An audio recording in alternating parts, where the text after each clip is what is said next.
Rajnath ji, news 18 को ये interview, exclusive interview देने का आपका बहुत बहुत धन्यवाद। बिहार के चुनाव का माहौल है, ऑपरेशन सिंदूर के बाद आपका ये पहला इंटरव्यू है हमारे साथ। सवाल बहुत सारे हैं, शुरुआत करते हैं। चुनावी माहौल है तो बिहार से। आपने बिहार में बहुत रैलियाँ एड्रेस की हैं, आप काफ़ी सक्रिय हैं।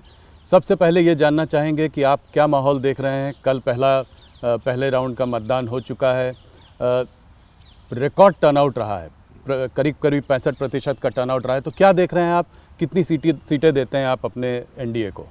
वैसे हम लोगों की जो सार्वजनिक सभाएं हो रही हैं उसमें जो पब्लिक का रिस्पांस जिस प्रकार से प्राप्त हो रहा है, उसे देखते हुए मेरा स्पष्ट मत है कि सरकार तो बनेगी, लेकिन 2/3 की मेजॉरिटी भी एनडीए को हासिल हो सकती है। 160 से ज़्यादा सीटें। 160 से ज़्यादा सीटें। ये सवाल बार बार पूछा जा रहा है, आपका मुख्यमंत्री चेहरा स्पष्टता से बताइए कौन है? नीतीश कुमार मुख्यमंत्री बनेंगे, 5 साल रहेंगे? देखिए, उन्हीं के नेतृत्व में चुनाव हो रहा है जी, स्वाभाविक है कि वो होंगे। डिप्टी सीएम एक भारतीय जनता पार्टी का, एक चिराग पासवान की पार्टी का, ऐसा मत बनेगा? अब जो कुछ भी होगा भविष्य में, वो सभी लोग मिलजुल कर उसको बैठकर तय करेंगे कि क्या करना क्या नहीं करना। राजा जी, एक मुद्दा जो आप लोग शुरू से लेकर चल रहे हैं वो है कि बिहार में लालू के उसमें जंगल राज का मुद्दा, कि पहले गुंडागर्दी थी, जंगल राज था। तो इस बार भी आप लोगों ने इस मुद्दे पर पूरे समय से आप बने रहे हैं, मगर इस बार आपके दल के ही एक अनंत सिंह जी जो है अब गिरफ्तार हो गए हैं। गोली चली पहली बार और दुलार चंद यादव मारे गए। इसके बारे में आप क्या कहना चाहेंगे? हो सकता है 1-2 घटनाएं ऐसी हो जाती हैं, लेकिन इसके कारण किसी को ये नहीं कहा जा सकता कि वह फला व्यक्ति जो है माफिया है या ये है वह है। यह तो कुछ सामाजिक जीवन में कभी कभी कुछ व्यक्तिगत नाराज़गियाँ भी होती हैं, इसको इनकार नहीं किया जा सकता है। लेकिन सब मिला जुला कर पूरा प्रिकॉशन हम लोग लेते हैं कि जिनकी छवि साफ सुथरी हो, क्लीन इमेज के जो लोग हैं, उन्हीं को प्रत्याशी बनाया जाए। सावधानी ये बरती जाती है, लेकिन हो सकता है इतनी बड़ी जमात जहाँ पर है, कहीं पर यह चूक हो भी सकती है। इस संभावना को भी मैं नकारता नहीं हूँ। राहुल गांधी इस चुनाव में लगातार कैनवसिंग कर रहे हैं, कैंपेनिंग कर रहे हैं। एक समय में जैसे जैसे चुनाव पास आता गया, अटैक थोड़े पर्सनल होते जा रहे थे। उन्होंने कहा कि मोदी जी वोटों के लिए कुछ भी कर सकते हैं, बोलेंगे तो स्टेज में वोटों के लिए नाच भी देंगे। थोड़ा छठ के समय में भी उन्होंने ऐसा बोला कि उन्होंने यमुना में डुबकी नहीं लगाई, एक सैनिटाइज पॉन्ड में जो है जाके उसके सामने छठ मैया की पूजा कर रहे थे। कैसे देखते हैं इस तरह के रिमार्क्स को आप? मैं समझता हूँ कि इस प्रकार के रिमार्क्स का कोई औचित्य नहीं है, और नौटंकी का प्रश्न यहाँ तक है। मैं समझता हूँ देश अच्छी तरह इस बात को समझता है कि मोदी जी के साथ इस प्रकार के आरोप किसी भी सूरत में चस्पा नहीं होते। वो बहुत ही सीधी और सपाट बात जनता के सामने रखते हैं। जनता को गुमराह करके उन्होंने कभी भी जनता का समर्थन हासिल करने की कोशिश नहीं की है। जो तथ्य हैं उन तथ्यों को ही प्रस्तुत करके जनता का समर्थन वह हासिल करते हैं। इस बार जब कल लोग मतदान डालने जा रहे थे, सुबह सुबह महिलाओं की बहुत बड़ी कतार दिखाई दे रही थी। बहुत ज़्यादा महिलाएं सामने आकर उन्होंने वोट डाला है। इसको आप कैसे देखते हैं? किसके लिए समर्थन है ये? क्या ये जीविका दीदी जो है ये आपकी एक गेम चेंजर स्कीम रही है? जीविका दीदी भी है, लेकिन उसके अतिरिक्त महिलाएं ये महसूस करती हैं कि नीतीश कुमार जी के मुख्यमंत्री रहते हुए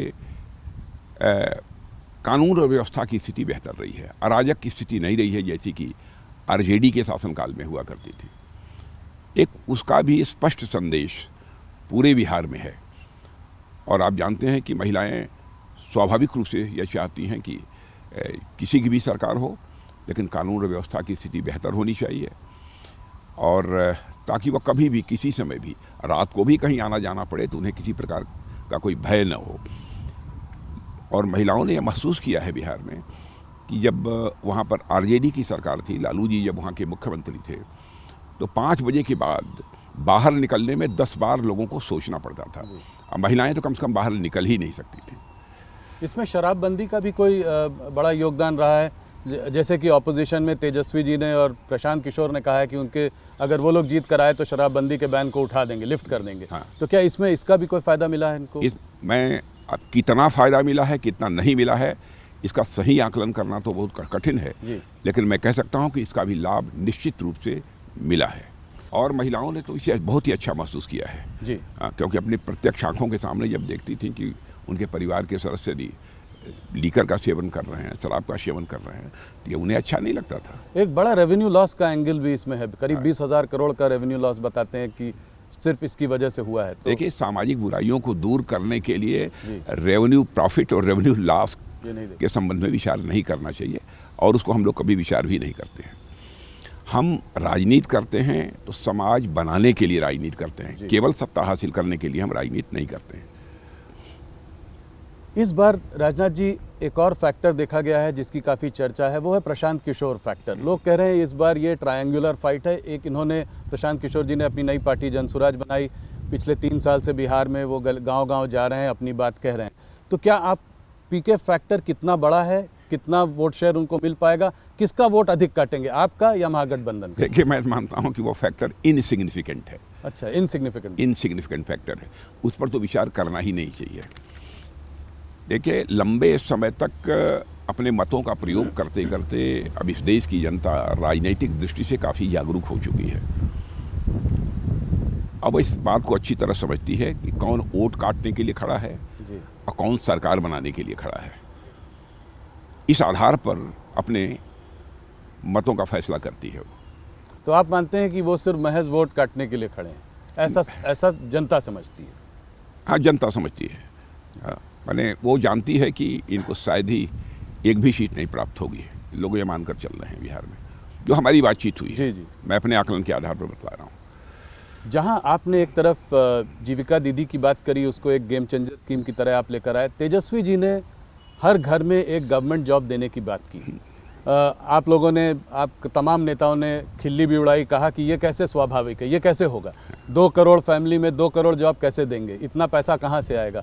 उसके बाद आपकी पार्टी ने खुद 1 करोड़ जॉब देने की बात कर डाली, ये कैसे? देखिए, ऐसा है ना कि लगभग हर परिवार में जो उन्होंने वो रोजगार देने की बात ये कही है, मैंने नौकरी देने की यह बात कही है, वो मुझे लगता है किसी भी सूरत में संभव नहीं है। और सरकारी नौकरी देने की बात कही है जी। हम लोगों ने जॉब देने की बात की है जी। जहाँ सरकारी नौकरी आवश्यक होगी, सरकारी नौकरी भी देंगे, लेकिन उनके हाथों के लिए कोई ना कोई काम मिले जी, ताकि वह अपनी जीविका ठीक तरीके से चला सके। यह हम सुनिश्चित करेंगे। हम जनता की आंखों में धूल झोंक कर उनका समर्थन हासिल नहीं करना चाहते, जनता को गुमराह करके हम उनका समर्थन हासिल नहीं करना चाहते, बल्कि जनता की आंखों में आंख मिलाकर हम लोग राजनीति करते हैं। और किसी भी सूरत में हम अपने कृति और कथन, वर्ड्स और डीड्स में अंतर लाकर क्राइसिस ऑफ क्रेडिबिलिटी यानी विश्वसनीयता का संकट राजनीति में पैदा नहीं होने देते हैं। यह पूरी सावधानी हम बरतते हैं। इसलिए जो भी बोलना होता है हम नाप तौल कर ही बोलते हैं। एक और बड़ा सवाल इससे उभर के आता है, और वो ये है रेवड़ी कल्चर का सवाल। प्रधानमंत्री ने खुद इसका क्रिटिसिज्म किया है, मगर अगर आज आप देखें तो हर स्टेट में, चाहे वो मध्य प्रदेश हो, चाहे कर्नाटका हो, अब और आज बिहार में जिस तरह के वादे किए जा रहे हैं, ये कैसे संभव है कि इसको कैसे फंड किया जाएगा, रेवेन्यू कहाँ से आएगी? आप लोग भी बिजली मुफ्त प्रॉमिस कर रहे हैं। आपने कहा है 1 करोड़ 40 लाख महिलाओं को आपने ऑलरेडी 10,000 रुपये दे दिया है, कहा है आगे और पैसा देंगे, 2 लाख तक जाने की बात है। तो ये सब पैसा कहाँ से आएगा? देखिए, जो भी हम लोग घोषणाएं करते हैं बहुत सोच समझकर और एक वेल कैलकुलेटेड फिगर ये होती है जी, कि राज्य के विकास के लिए क्या आवश्यक है, क्या आवश्यक नहीं है। इस बात को ध्यान में रखकर ही हम लोग करते हैं। और जो कुछ भी हम घोषणाएं हम लोगों ने अपने चुनावी घोषणा पत्र में की हैं कि हम इतना मुफ्त बिजली देंगे, लोगों को इतनी यूनिट पर फैमिली मुफ्त बिजली देंगे जी। तो मैं समझता हूं कि उनके आर्थिक हालात को सुधारने के लिए, उनकी परचेजिंग कैपेसिटी को बढ़ाने के लिए, उनकी जिसे कहा जाए कि एक अर्निंग की माने कमाई की क्षमता को बढ़ाने के लिए जितना आवश्यक है वही उसी की हम लोग घोषणा करते हैं, बहुत नाप तौल का। तो जैसे लाड़की बहना, जो और स्टेट्स में जो स्कीम्स हैं वो डायरेक्ट बेनिफिट ट्रांसफ़र की बात करती हैं, आपकी स्कीम जीविका दीदी जो है वो क्या अलग है? क्या वो एंटरप्रेन्योरशिप की बात करती है?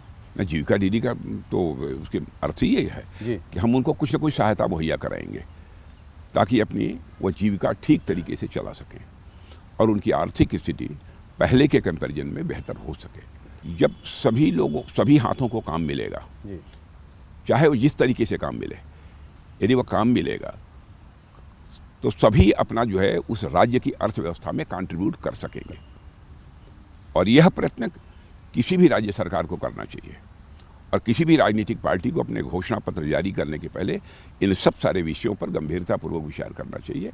यह बहुत ही सोच समझकर, नाप तोल कर ही हम लोगों ने घोषणा की है। अब जैसे प्रधानमंत्री किसान सम्मान निधि के अंतर्गत 6,000 रुपये प्रतिवर्ष हम किसानों को मुहैया करा रहे हैं। आप किसानों से पूछिए, इसका सीधा लाभ उनको हुआ है? उसके परिणाम स्वरूप अपने खेत की बुआई करने के बाद जो फर्टिलाइजर की आवश्यकता होती है, उस आवश्यकता की पूर्ति 6,000 रुपये से होती है। और उसके बाद फूड ग्रेन का उत्पादन बढ़ता है। तो स्वाभाविक है कि अर्थव्यवस्था को एक ताकत मिलेगी, उससे बल मिलेगा। तो एक दूर की सोच के साथ ही हम कोई आश्वासन देते हैं और कोई कदम उठाते हैं।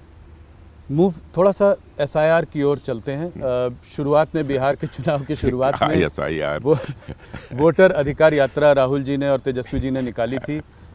उनका मानना यह है कि जो 65 लाख लोग जो डी रजिस्टर हुए हैं इस एसआईआर में बिहार में, उसमें आप लोगों को बहुत फ़ायदा है क्योंकि आप लोगों ने इसमें घुसपैठियों को बाहर किया है जो कि उनके वोटर थे। तो इसको आप कैसे देखते हैं? अरे मैं कहता हूँ कम से कम बतलाएं तो जी किनका नाम मतदाता के रूप में रजिस्टर होना चाहिए था, नहीं हुआ।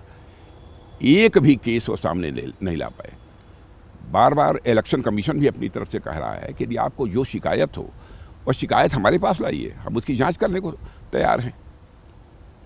लेकिन वह भी नहीं दे रहे हैं उनको। केवल देश की जनता को गुमराह करने के लिए कभी खड़े हो जाते हैं बहुत बड़े ब्लैक बोर्ड के सामने और जो है प्रेजेंटेशन देकर लोगों को गुमराह करने की कोशिश करते हैं। भाई तथ्य लेकर जाइए ना इलेक्शन कमीशन के सामने, इलेक्शन कमीशन उसकी जांच करेगा। न करे तो बात समझ में आती है, लेकिन उसी एसआईआर को लेकर कभी हाइड्रोजन बम फोड़ने की बात करते हैं, कभी एटम बम फोड़ने की बात करते हैं, लेकिन एक सामान्य पटाखा भी नहीं फोड़ पाए। कह रहे हैं कि हरियाणा और महाराष्ट्र का चुनाव आपने चोरी कर लिया और कहना ये चाह रहे हैं कि बिहार का भी आप चुनाव चोरी करने जा रहे हैं, क्योंकि तो ये क्या, इसको कहीं ना कहीं क्या ये चिपकाने की कोशिश है कि ये डेमोक्रेटिक प्रोसेस को आप लोग उसका उल्लंघन कर रहे हैं, उसको बाईपास कर रहे हैं? देखिए, सच्चाई तो यह है कि बिहार के बारे में भी उन्होंने यही कहा था और उसी के लिए उन्होंने पदयात्रा भी निकाली थी जी कि वहाँ पर चुनाव आयोग जो कार्रवाई कर रहा था, एसआईआर का जो प्रोसेस चल रहा था, उसी पर उन्होंने क्वेश्चन मार्क लगाया था। अब वहाँ कुछ मिला नहीं, एक भी उदाहरण वो प्रस्तुत नहीं कर पाए। अब जो चुनाव हो गए हैं अब उनकी चर्चा उन्होंने करनी प्रारंभ कर दी। लंबे समय तक जनता की आंखों में धूल झोंक कर राजनीति नहीं की जा सकती। बाकी और ऑपोजिशन पार्टीज जैसे कि टीएमसी, ममता बनर्जी हो या स्टालिन हो तमिलनाडु में, वो भी कह रहे हैं कि एसआईआर हम अपने स्टेट में नहीं होने देंगे। क्यों नहीं होने देंगे? वो कह रहे हैं कि जो है इससे लेजिटिमेट वोटर्स को आप लोग बाहर निकालना चाहते हैं, डेमोक्रेटिक प्रोसेस का उल्लंघन कर रहे हैं। कौन लेजिटिमेट वोटर? मैं उनसे ये पूछना चाहता हूँ, क्या जो बाहर से आकर घुसपैठिए? तो आपका मानना है कि ज्यादातर जो यहाँ से जा रहे हैं वो घुसपैठिए हैं? इन 65 लाख बिहार में काफी ज्यादातर नहीं, उनमें से बहुत सारे लोगों की डेथ हो गई है जी, फिर भी मतदाता सूची में नाम था, वह बाहर हो रहे हैं। बहुत सारे ऐसे लोग हैं जो कि सदैव के लिए बाहर चले गए हैं रोजी रोटी कमाने के लिए, अथवा कुछ लोग ऐसे हैं जो दूसरे देशों में चले गए हैं, यहाँ नहीं रहते हैं, उनका नाम मतदाता सूची में नहीं होगा। एक और बहुत कंट्रोवर्शियल स्टेटमेंट जो राहुल गांधी ने अभी दिया है, वो उसमें आपने टिप्पणी भी की है, मैं ज़रा उसको ज़्यादा स्पष्टता से समझना चाहता हूँ।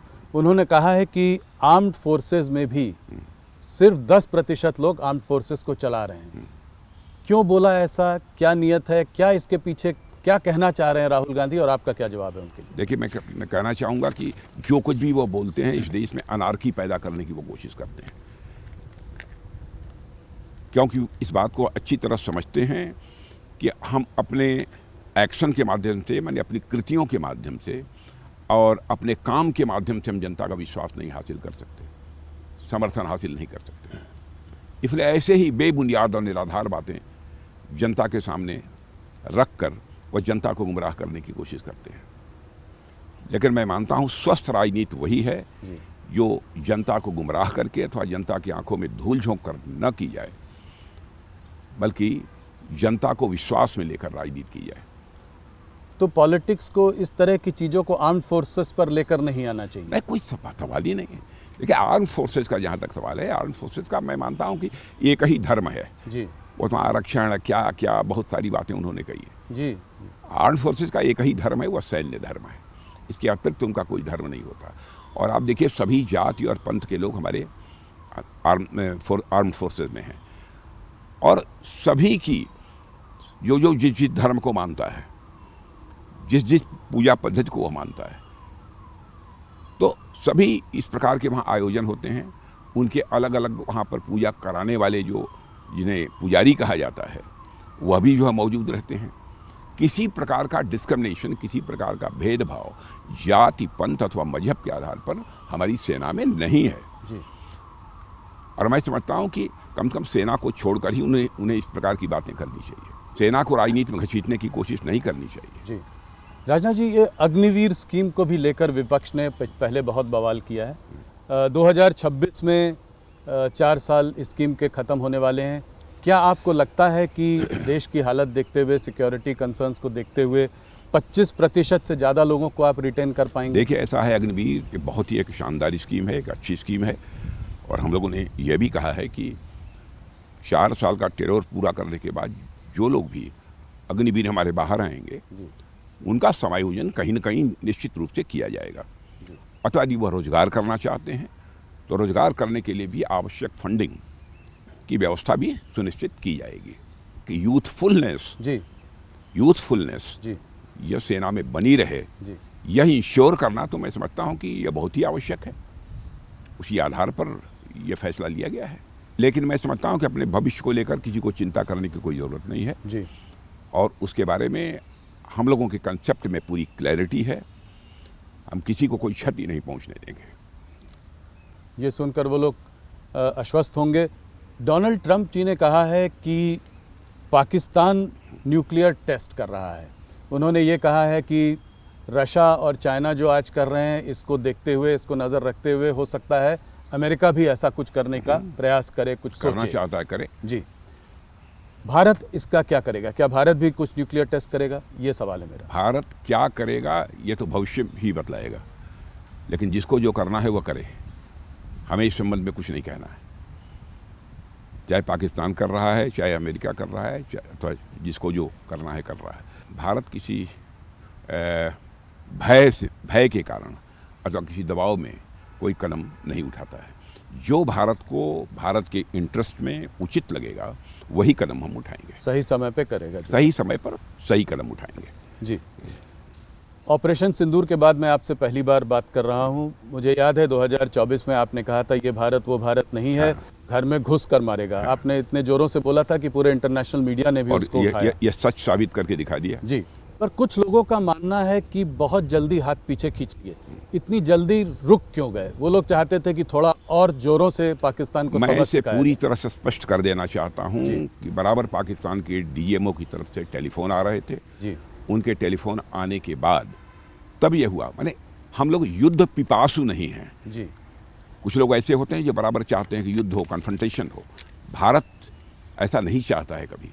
यदि बार बार उनकी तरफ से आग्रह हो रहा है कि नहीं अब इसे स्थगित किया जाना चाहिए, बंद किया जाना चाहिए, तो उसके बाद जाकर ये तय किया कि हमको जो करना था वो हमने कर लिया। जी।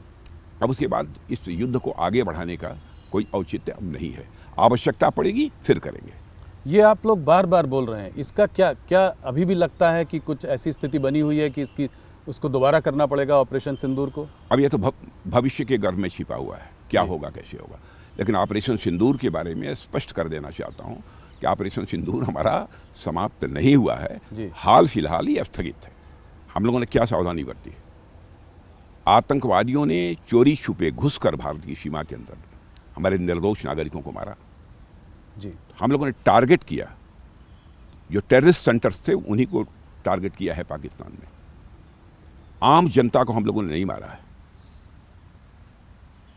इतनी सावधानी बरतने वाले हमारी इस गवर्नमेंट के ऊपर भी कभी कभी लोग आरोप लगाते हैं कि ये मजहब के आधार पर भेदभाव करते हैं, जात के आधार पर भेदभाव करते हैं। अरे भारत तो एक ऐसा देश है जहाँ के ऋषियों और मनीषियों ने भारत की सीमा में रहने वाले लोगों को ही अपने परिवार का सदस्य नहीं माना है, बल्कि पूरे विश्व की धरा पर रहने वाले लोगों को अपने परिवार का सदस्य मानते हुए वसुधैव कुटुंबकम का संदेश सारे विश्व को दुनिया की किसी धरती से गया है तो केवल और केवल हमारे और आपके भारत देश की धरती से गया है। आपने ये बात बड़ी स्पष्टता से आज ही नहीं पहले भी कही है, आपकी सरकार ने भी कही है कि भारत और पाकिस्तान के बीच में और कोई नहीं था, सिर्फ उनके आग्रह से ये वॉर को रोका गया। किसी के दबाव में अथवा किसी के कहने पर ऑपरेशन सिंदूर स्थगित नहीं किया गया है।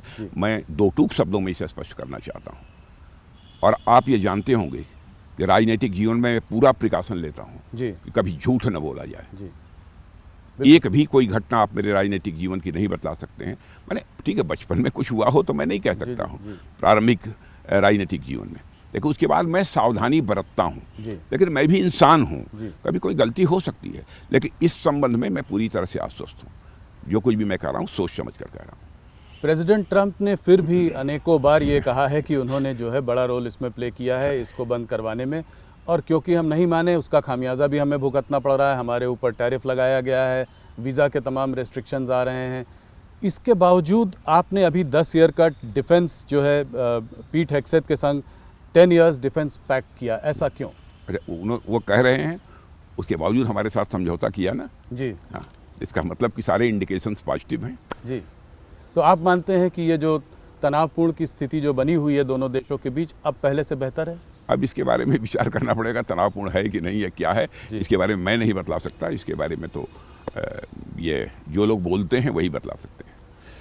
इस बार आप लोगों ने पाकिस्तान को डटकर हम लोगों ने सबक सिखाया।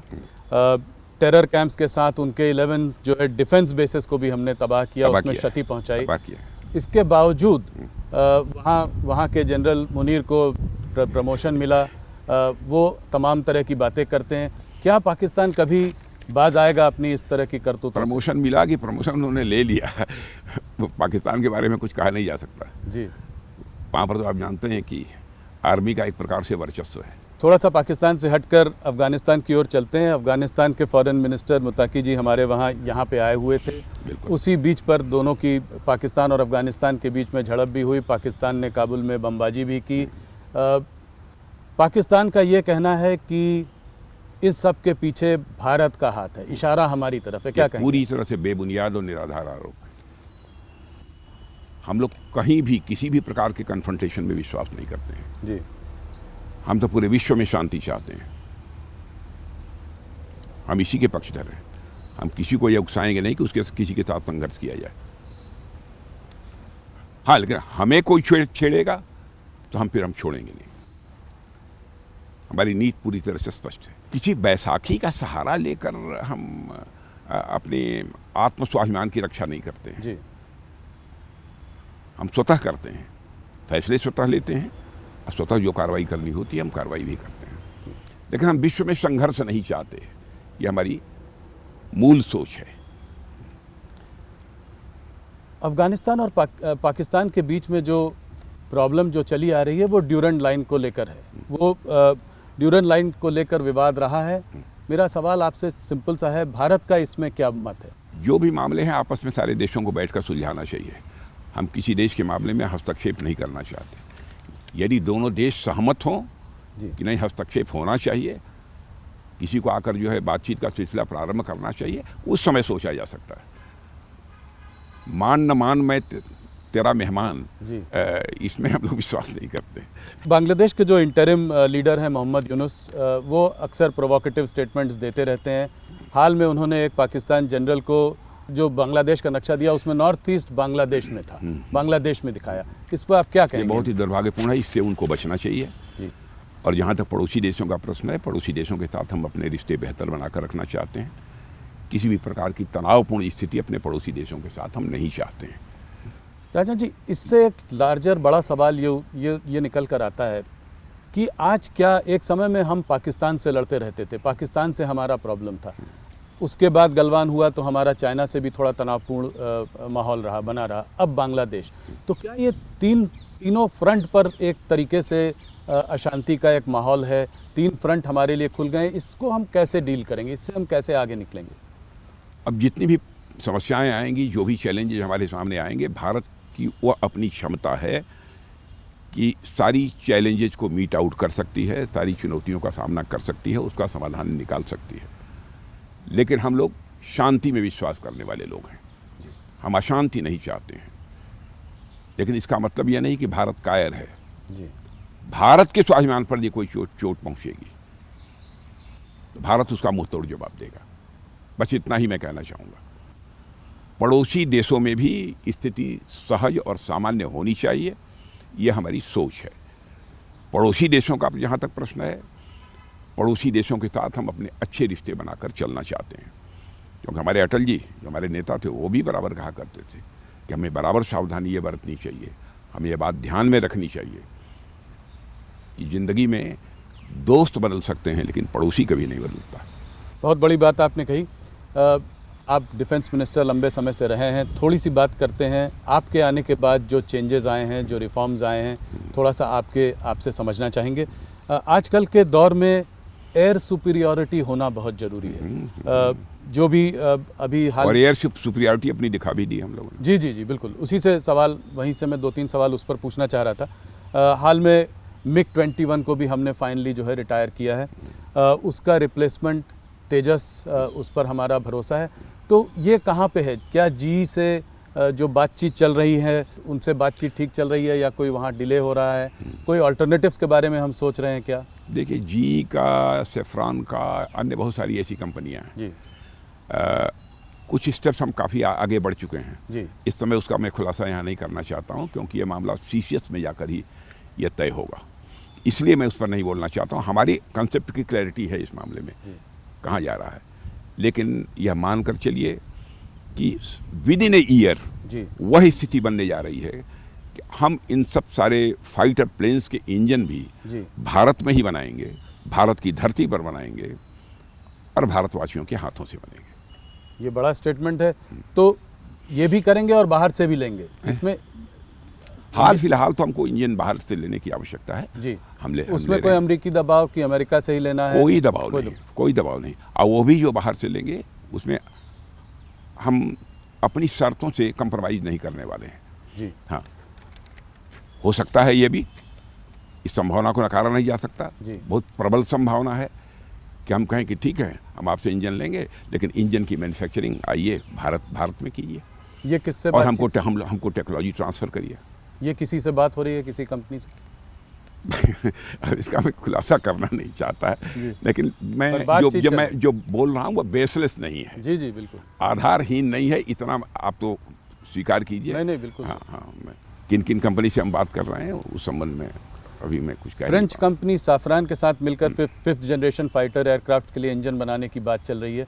कब तक आएगा पहला इंजन, कब मिलेगा हमको? ये इस पर थोड़ा सा विस्तार में बता सकते हैं? ये तो आपने पहले भी बोला है। हम लोगों की कोशिश यही है कि इंजन जल्दी से जल्दी भारत में बनना प्रारंभ हो जाए। अच्छा, तो फोकस बहुत जल्दी से जल्दी।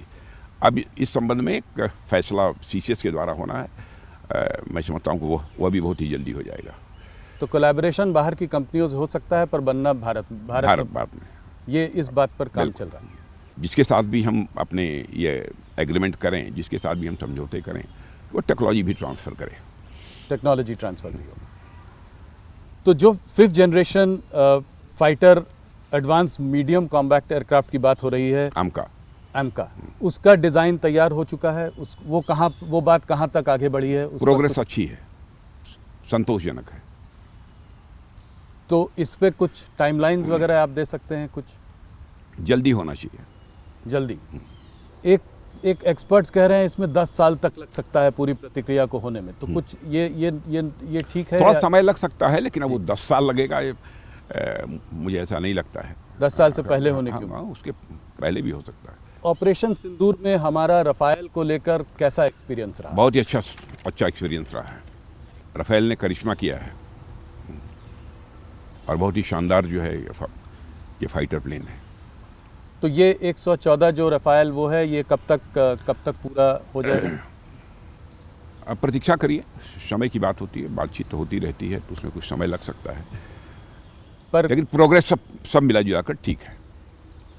राजनाथ जी, ये देखा गया है कि मॉडर्न वॉरफेयर में ड्रोन्स का एक बहुत बड़ा रोल है। ये हमने ऑपरेशन सिंदूर में भी हम लोगों ने देखा है। तो अमेरिका से MQ-9 ड्रोन मिलने में देरी हो रही है क्या, मेरा ये सवाल है। और स्वदेशी ड्रोन्स, ये कैसे, इस पर आपकी क्या प्रतिक्रिया है, कैसे इसमें आपका क्या विजन? वैसे स्वदेशी ड्रोन पर हम लोगों का काम शुरू हो गया है जी। स्वदेशी ड्रोन्स हमारे भारत में बनेंगे। और तो इसके बारे में कुछ ज़्यादा बता सकते हैं? और MQ-9 ड्रोन्स जो हैं वो उस पर कुछ देरी हो रही है या समय पे है? जो समय तय था उस समय के अनुसार ही डिलीवरी होनी चाहिए जी, ऐसा मेरा विश्वास है। क्या हम लोग S-400 मिसाइल सिस्टम्स रशिया से और ख़रीद रहे हैं? क्या रशिया Su-57 फाइटर जेट जो है उसको इंडिया में बनाने की कोई बात है? इस पर कुछ बात आगे बताएं। S-400 का जहाँ तक प्रश्न है, S-400 की हमको आवश्यकता है, तो हम और लेना चाह रहे हैं रशिया से। बिल्कुल मिलेगा तो लेंगे।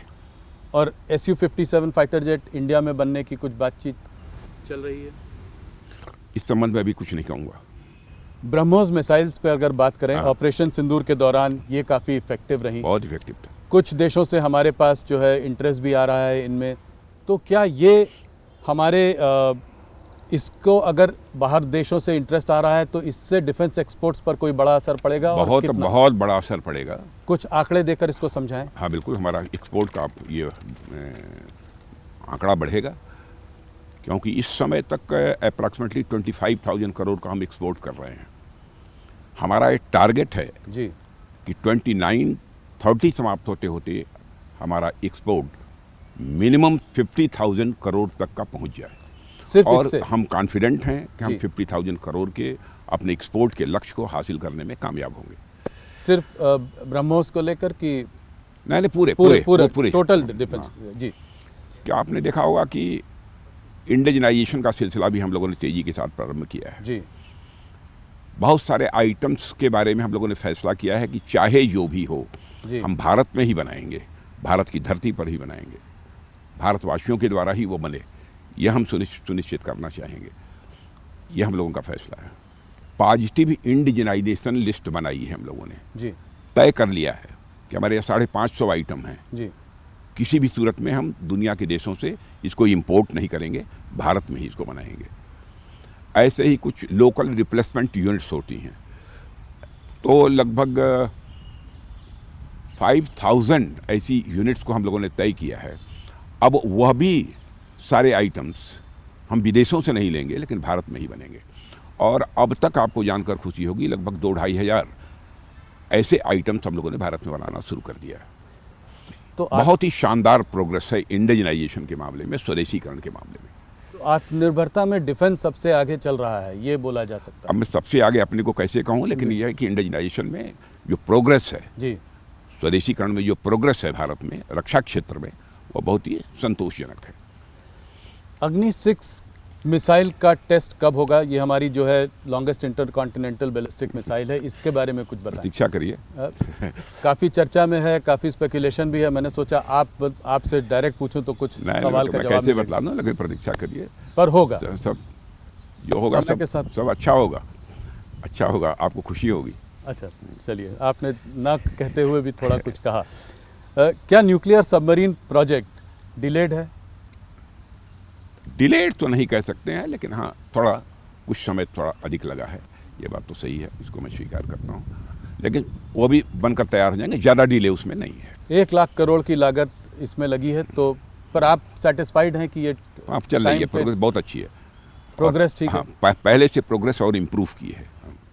हम लोग आत्मनिर्भरता और स्वदेशी की बात कर रहे हैं, तो क्या आप ये भी कहेंगे कि स्वदेशी वेपन सिस्टम और प्लेटफॉर्म आज जो है वो हमारा अपना होना चाहिए, हमें किसी और पर डिपेंडेंट नहीं होना चाहिए? यही है। ये क्या सोच है, ये क्या आपका विजन है? नहीं, हम अपने जो हमारे रक्षा उपकरण हैं, जो हमारे डिफेंस जो वेपन्स हैं हमारे, इस मामले में हम दुनिया के दूसरे देशों पर निर्भर नहीं रहना चाहते। हम पूरी तरह से आत्मनिर्भर होना चाहते हैं, उसी दिशा में हमारा प्रयत्न चल रहा है। और मैं कहना चाहता हूँ कि इसमें प्रोग्रेस भी अच्छी है। राजा जी, क्या थिएटराइजेशन यानी आर्मी, नेवी और एयरफोर्स की एक यूनिफाइड कमांड जिसकी की बात चल रही है, ये कब तक हो पाएगा? मैं इधर देख रहा था कि सीधे समय सीमा तो नहीं बताऊंगा इस समय, अब बताना संभव भी नहीं है जी। लेकिन प्रोग्रेस हमारी अच्छी है, थिएटराइजेशन के मामले में भी चल रही है। ज्वाइंटेंस में काफ़ी हद तक हम लोगों ने प्रोग्रेस कर भी दिया है। आर्मी चीफ ने कहा था कि जो है ये अभी हाल फिलहाल में कहा था कि ये प्रोग्रेस ठीक चल रही है, मगर क्या एयरफोर्स को कोई आपत्ति है, कोई ऑब्जेक्शंस हैं, कोई इश्यूज हैं, और उसको कैसे हल कर रहे हैं? एयरफोर्स में ने अभी तक कोई ऐसी आपत्ति हमारे सामने कोई दर्ज नहीं कराई है, लेकिन जो भी हम करेंगे, हम अपनी जो एयरफोर्स है, नेवी है और आर्मी है, सभी को पूरे कॉन्फिडेंस में लेकर ही करेंगे। आर्म्ड फोर्सेस जो है कुछ हफ्तों लार्ज स्केल एक्सरसाइजेस कर रही हैं, क्या ये रूटीन एक्सरसाइजेज हैं या आपको किसी कुछ खतरे का अंदेशा है? कोई खतरा नहीं है, रूटीन एक्सरसाइजेज चलती रहती हैं और इस समय भी चल रही है। दादा जी, चाइना में लाइन ऑफ एक्चुअल कंट्रोल पर तनाव तो जरूर कम हुआ है, मगर डी एस्केलेशन नहीं हुआ है, तो क्या ये हार्श डिस्कलेशन भी हुआ है, बहुत सारे पॉइंट्स पर डिस्कलेशन भी हो गया है, ऐसा नहीं है। अच्छा। और आपने देखा होगा कि इधर चाइना का भी एक स्टेटमेंट था, चाइना ने भी कहा कि भारत के साथ जो येलेशी पर जो थोड़ी तनावपूर्ण स्थिति बनी थी, उसको भी सामान्य करना चाहते हैं। और चाइना के डिफेंस मिनिस्टर से भी हमारी बातचीत हुई है, जब मैं अभी आज जो ADMM+ की मीटिंग में भाग लेने के लिए मैं गया था जी। तो वहाँ अच्छी बातचीत हुई है। उन्होंने कहा कि साहब, हम तो अब ये चाहते हैं कि बल्कि येलेशी के ऊपर मिलिट्री टू मिलिट्री भी लगातार यह बातचीत चलती रहे, ताकि किसी भी प्रकार की तनावपूर्ण स्थिति लाइन ऑफ एक्चुअल कंट्रोल पर पैदा न होने पाए। उन्होंने भी इच्छा व्यक्त की है। तो ये बड़ा डेवलपमेंट है, मतलब चाइना को हम ट्रस्ट कर सकते हैं कि यहाँ पर कहा है उन्होंने। अच्छा। उन्होंने कहा है और हमने उस पर सहमति भी व्यक्त की है। जब मैं शंघाई कोऑपरेशन ऑर्गेनाइजेशन की बैठक में चाइना गया था फिलहाल, तो अलग से भी हमारी वहाँ के डिफेंस मिनिस्टर से बात हुई थी, तो मैंने दो टूक शब्दों में कहा था कि भारत और चीन के रिश्तों पर जमी हुई बर्फ जब पिघलनी चाहिए कि नहीं पिघलनी चाहिए, और ये बर्फ़ कब तक जमी रहेगी, अब इसके बारे में दो टूक फैसला होना चाहिए। और मैंने उनसे यह भी अनुरोध किया था कि मैं चाहूँगा कि हमारे एक्सेलेंसी प्रेसिडेंट चाइना को भी इस मैसेज को कन्वे करें। और मुझे अच्छा लगा कि अभी हमारी भेंट पुनः जो वहाँ के चाइना के डिफेंस मिनिस्टर से हुई थी जी। उन्होंने कहा कि साहब, हम लोग बातचीत करने को भी तैयार हैं हर जगह, कहीं पर भी यदि कोई डिफरेंस ऑफ ओपिनियन है बॉर्डर के ऊपर, और बातचीत से ही हम उसका समाधान निकालना चाहते हैं। ये चाइना के डिफेंस मिनिस्टर ने भी मुझसे कहा है। तो मतलब बातचीत से लग रहा है कि कॉन्क्रीट स्टेप्स आगे हो सकते हैं, होना चाहिए। जी। राजनाथ जी, आपने बहुत सारे हमारे सवालों का जवाब दिया, आपको मैं ऐसे नहीं जाने दे सकता हूँ। मुझे एक उत्तर प्रदेश पर आपसे सवाल जरूर पूछना है। चुनाव करीब 1.5 साल में उत्तर प्रदेश में भी आ जाएगा। बिल्कुल, सरकार बनाएंगे। अच्छा, से तीसरी बार। सवाल आपने जवाब पहले ही दे दिया। तो सरकार तीसरी बार, आज तक कभी उत्तर प्रदेश में कोई सरकार 3 बार नहीं आई है। दो भी बहुत किसी ने कंप्लीट नहीं किया। जो कभी नहीं हुआ था वो सब सारा भारत में हो रहा है।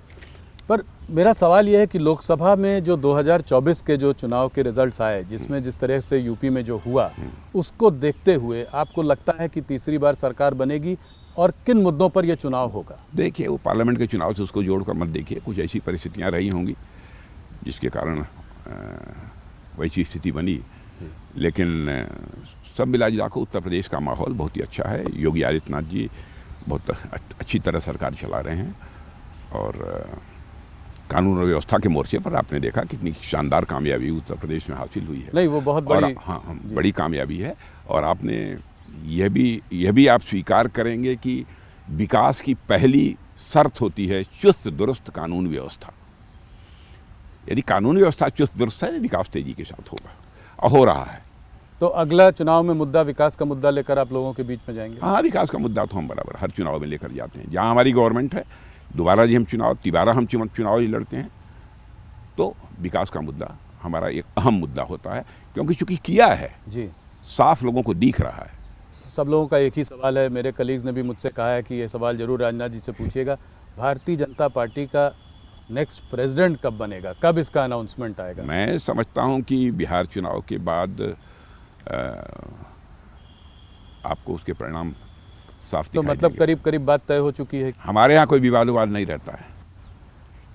हमारे यहाँ 4 लोग बैठते हैं, बस चीज़ें तय हो जाती हैं। इतना समय क्यों लगा? मोहन भागवत जी कह रहे थे कि अगर हमारे हाथ में होता तो हम तो कब का बना देते, तो समय क्यों लग रहा है? कुछ आरएसएस से खींचातानी चल रही है इस मामले में? नहीं, आरएसएस से खींचातानी क्या, आरएसएस हमारे राजनीतिक मामलों में कभी हस्तक्षेप नहीं करता। यह बात सच है कि हम राष्ट्रीय स्वयंसेवक संघ के स्वयंसेवक थे, हैं, रहेंगे, ये बात सच है। लेकिन हमारे राजनीतिक मामलों में संघ कभी बहुत हस्तक्षेप नहीं करता है, कभी नहीं करता।